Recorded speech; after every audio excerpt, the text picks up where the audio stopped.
'Tis the season for holiday fun, from plays on stage to playing with toys. Here in Milwaukee, one tradition begins a new chapter as the Milwaukee Repertory Theater's annual production of A Christmas Carol has a new Scrooge. Beloved and impressive local actor Matt Daniels will now star in the classic Charles Dickens holiday tale. In this episode of The Arts Page, you'll meet Matt Daniels, who'll share his approach to the iconic role of the miserly man with much to learn, Ebenezer Scrooge. Be dazzled by a holiday lights contest based on a 1980s Christmas comedy movie. See how a talented couple creates tabletop plays with an unusual cast of old toys. Float like a butterfly, sting like a bee. These people aren't throwing punches, they're performing poetry. All of these features and more now on the Arts Page.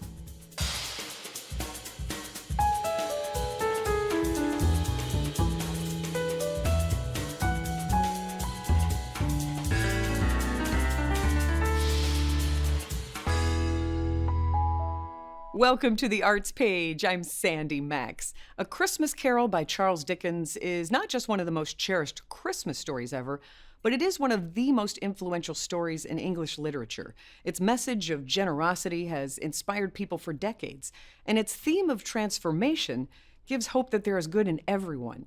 Now, in its 48th year, the Milwaukee Repertory Theater's production of A Christmas Carol is going through a transformation itself. In May of 2022, the Rep announced that fan favorite and Milwaukeean Matt Daniels had been selected for the role of Scrooge. Daniels has a long and decorated career as an actor in Milwaukee and around the country, yet this is his first time performing in A Christmas Carol. Time now to meet Matt Daniels, the Rep's new Ebenezer Scrooge.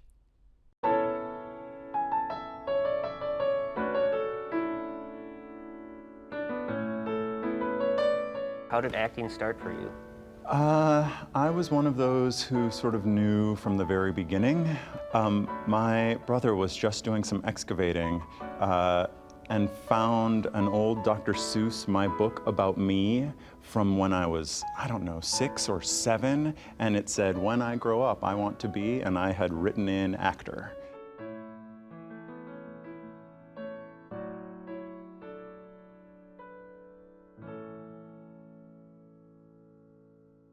You went to Juilliard, the famous acting school. So tell us about your time there. So I was there in the mid-90s, 92 to 96. It was a huge learning experience, and there were all sorts of ups and downs and everything in between. You know, New York City is your campus, which is incredibly exciting and terrifying. When I got out of school, I sort of thought that I would go down the path that a lot of my classmates went, of either doing a lot of television or doing big like Broadway shows, and it's not the direction that my career went at all. I got involved with the fringe theater scene or the downtown scene in New York in a company that mostly did street theater called Guerrilla Rep. And we were doing free Shakespeare in Washington Square Park for people who just walked by. And it was very rough and tumble, and that really shaped, I think, a big part of my artistic personality, especially my directing work and my teaching.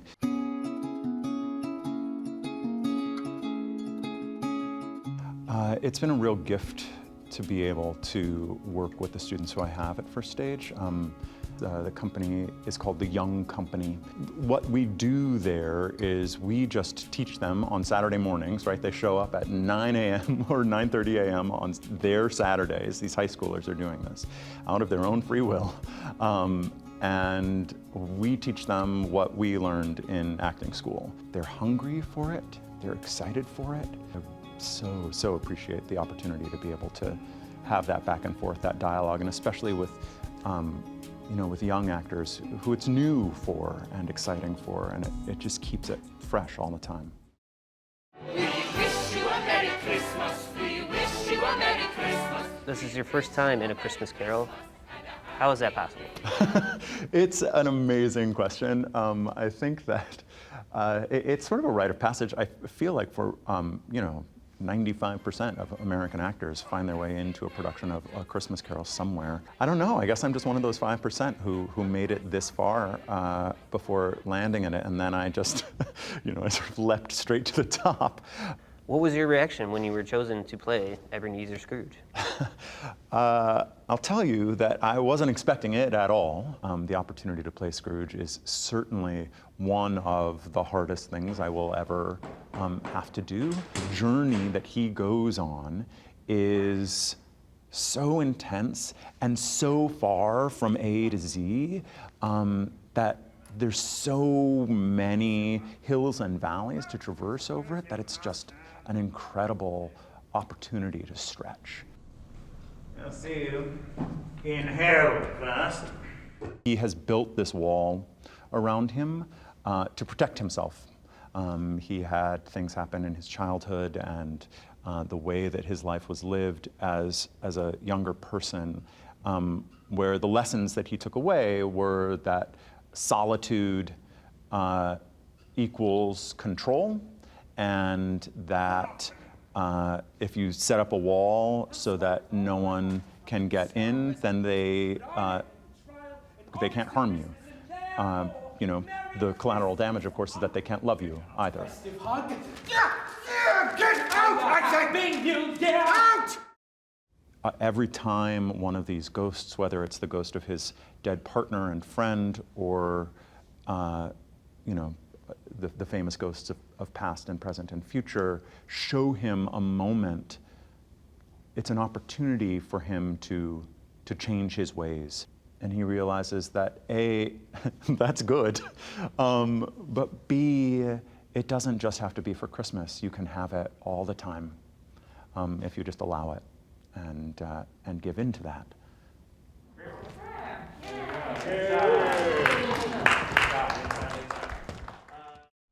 The Milwaukee Reps production of A Christmas Carol runs now through December 24th at the historic Pabst Theater. Another holiday classic, in some people's opinion, is a comedy movie from 1989 called National Lampoon's Christmas Vacation.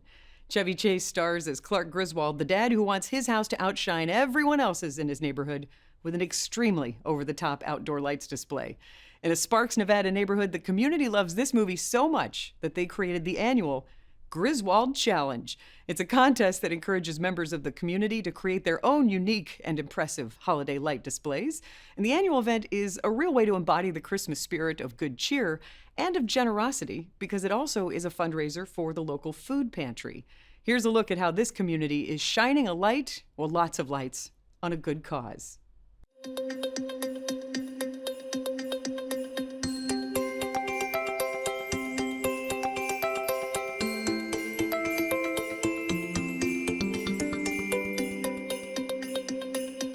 The Griswold Challenge started as a part of the 39 North Pole Village.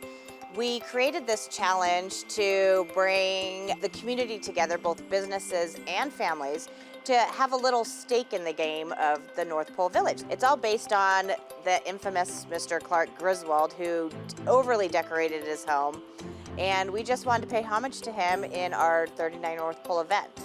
Unfortunately, the pandemic has stopped that. We just need to help do our part to keep the community safe. So this year, what we've had to do is take a step back from the North Pole Village and focus solely on the Griswold Challenge, allowing us to have a virtual event where people can enter their homes or their businesses for a donation of $20 or more if you would like, and that goes to the community food pantry, which is local in Sparks.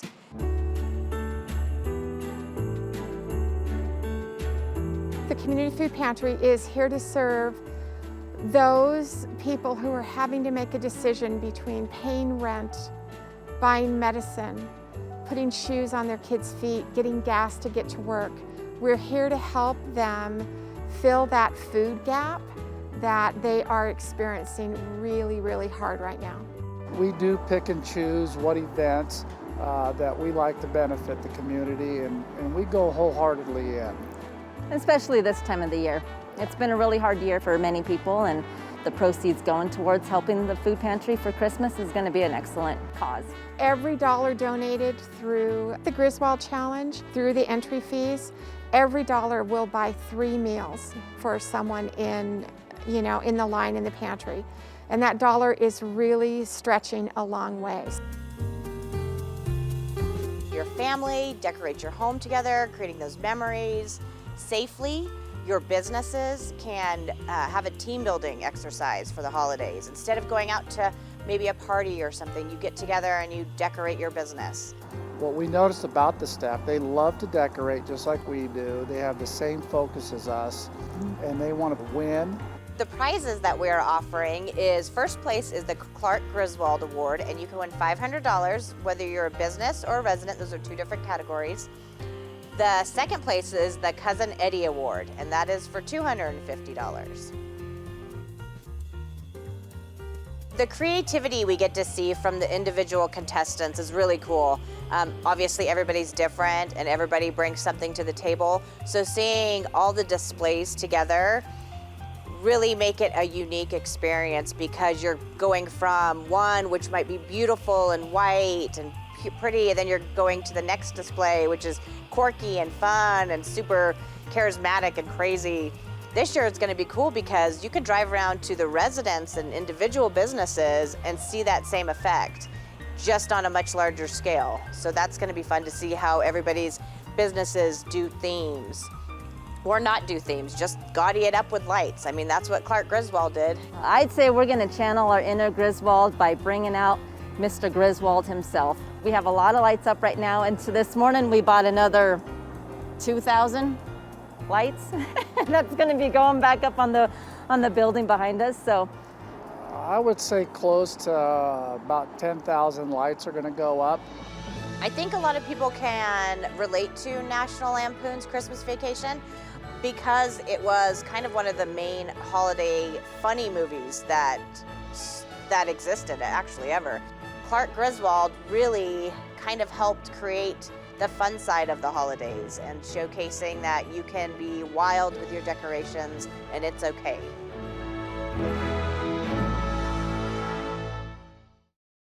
To see who won this year's Clark Griswold and Cousin Eddie Awards, go to 39northdowntown.com. At the holidays, lots of kids have lots of toys on their wish list of gifts. This next creative couple knows how to put the play into a play because they use old toys as their characters. Mike Geither and Amy Schwabauer are actors and playwrights in Lakewood, Ohio, who use unconventional storytelling with thrift shop toys and found objects. They have very portable productions and perform in people's homes. What's your name? At a house in Lakewood, playwrights Mike Geither and Amy Schwabauer perform their unconventional play, the events of the Warren County Fair as observed by a young astronaut. It's a tabletop play that we've been doing for about 1.5 years now. The actors were mostly picked up at thrift stores. That's because the cast looks like this. All our characters are vintage toys or found objects. For example, I play a wrench who's a mechanic. On any other day, I'd just be disappointed. But the clouds this morning reminded me,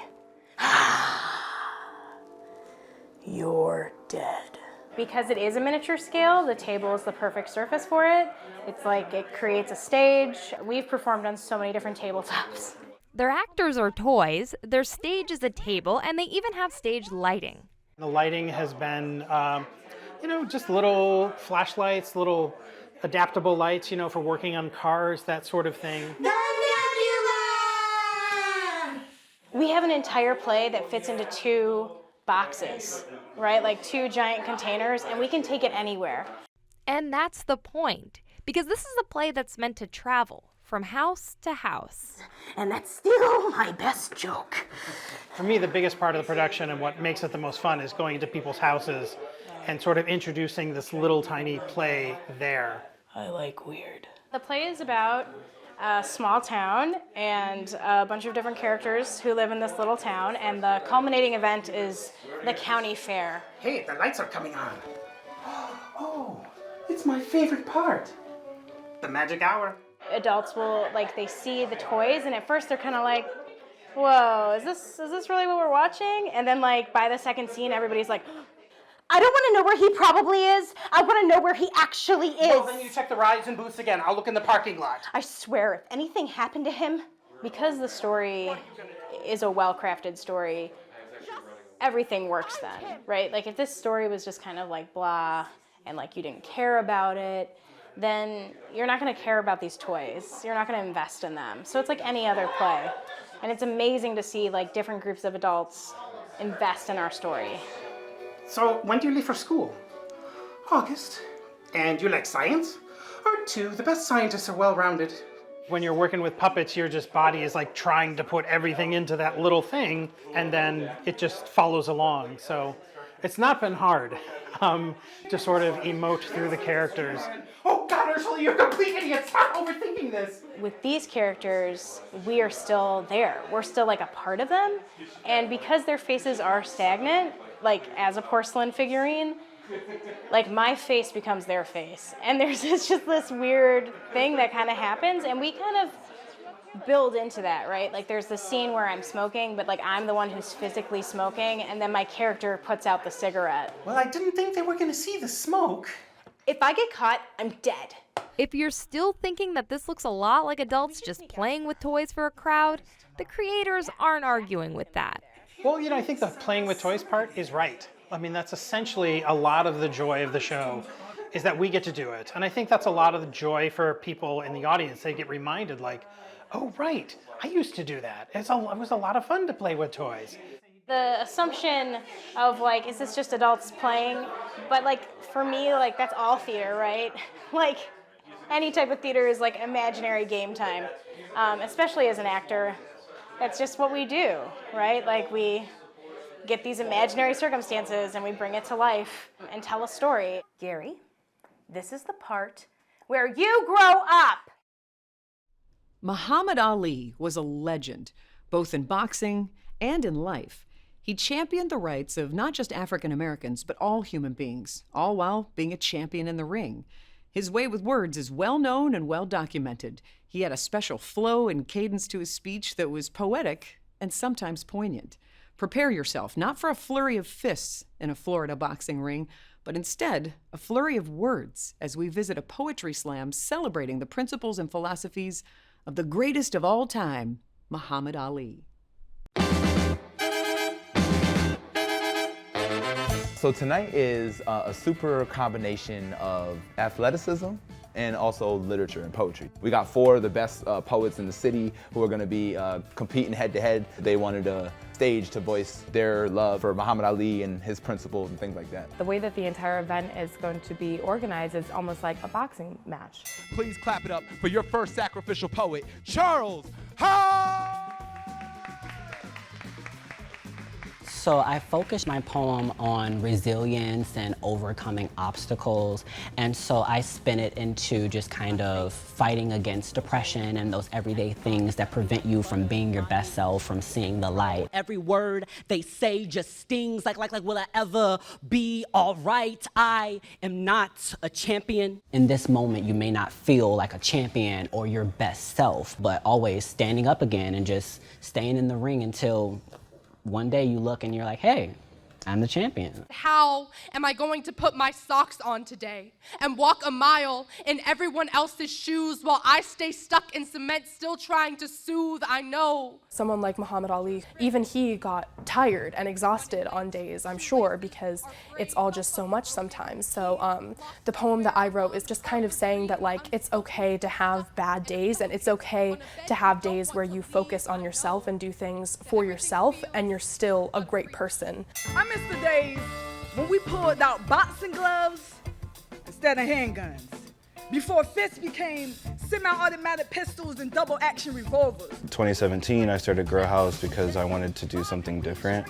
The idea was to take the elements of slam poetry and the competition structure and use it for other forms of art. Nosy shipwrecks resurface to watch dolphins ornament black braids with gold.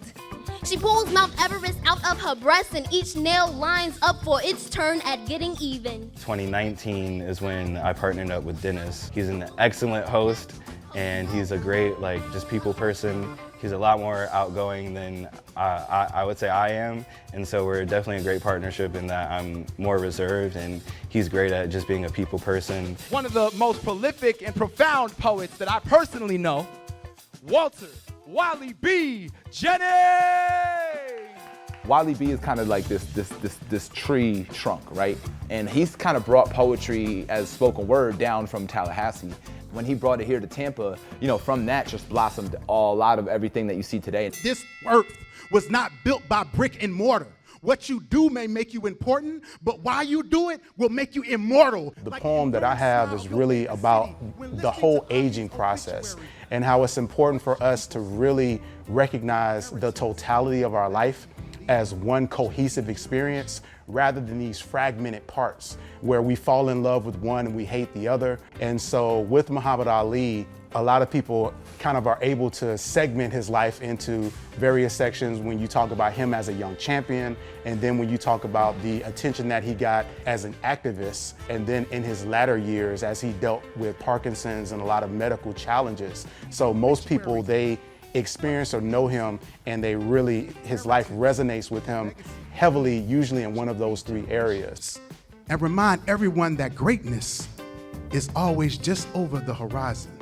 Ali is actually one of the few people that can be like, oh, that is like one of my superheroes. I just look at him as someone who is so dedicated to getting what he wants. Just going back and watching old footage of him and just seeing how he was able to just come out on top against some of the biggest fighters. And then of course outside of the ring, he was just an artistic person overall. He was one of the first, I would say like one of the first well-known spoken word kind of poets. Float like a butterfly and sting like a bee. Ah, rumble, young man, rumble. Ah. That's the best type of poetry to me, is that authentic genuineness, and that's all Muhammad Ali is, you know? The fact that he crafted himself as his own character and chose to be true to that come hell or high water, you know, with all of the weight that each one of his decisions is made, not just for himself, but as a representative of his people here in America. He got something that he had been training for basically his entire life, and he decided to give it up for the good of other people. I loved him as, you know, being a black man who was completely confident in who he was at that time. That was very not okay to do that. He became the first, in my eyes, the first athlete that was more than his sport. I wish I would have had the opportunity to actually meet CB in the presence of Ali, worthy of all praises most high. The poem that I wrote for this event, I was trying to take some of his core tenets and expound upon them and find how I am trying to exemplify them in my life, just as a small homage to Muhammad Ali. And conviction, spirituality, and dedication, he was respect and giving. We want Tampa to be a city that people think of when they think of really dope spoken word poetry, oh, we got to go to Tampa to go to Grow House. And we really believe in building community and working together with other people in the community who have the same goals as us. Tampa as a whole, outside even just poetry, is really blossoming in a beautiful way in the art scene. So, and we want to be a part of that. We're all trying to get to the same place. We all want Tampa to be known as this awesome city, and there's a whole bunch of talent here, and Grow House just wants to be a platform to show that and put Tampa on the map, basically. One way to dig deeper into Muhammad Ali's athletic and activist journey is to watch the Ken Burns 4-part documentary simply titled Muhammad Ali. You can watch that documentary online on PBS Passport. PBS Passport is a benefit of a Milwaukee PBS membership, and for more information about Passport, go to our website, milwaukeepbs.org, or call the number at the bottom of your screen. Have you heard about the entertaining and interesting new exhibit at the Jewish Museum Milwaukee? It is called Jews in Space, Members of the Tribe in Orbit. It is a fun way to learn about the role Jews have played in our exploration of the stars and in their role in creating some of the most monumental science fiction ever. Here's Jewish Museum Milwaukee curator Molly Dubin to tell us more. Well, it came about that I learned that our colleagues in New York, a couple of organizations in New York who have some incredible archival material and publications that they often will showcase and develop themes around. And I had discovered that they were looking at Jews in space. And I thought, what a fascinating topic. And one of the things that so interested me was the multiple entry points, the multiple perspectives in which this topic was approached. So we're looking at the earliest connections between Judaism and space to all of the contributions, achievements, technological advances, pop culture influences, sci-fi influences, to contemporary missions, including the Artemis. We feature Jessica Meir as one of the pioneering women in all of her accomplishments, and she is tied to the Artemis project and likely will be the first woman to walk on the moon if she's part of that mission. Learn more about Jews in Space, members of the tribe in orbit, at the website jewishmuseummilwaukee.org and in a special feature in our January episode of The Arts Page. Thank you for watching. I'm Sandy Max, and please join me the first Thursday of every month for a full half hour of art on The Arts Page.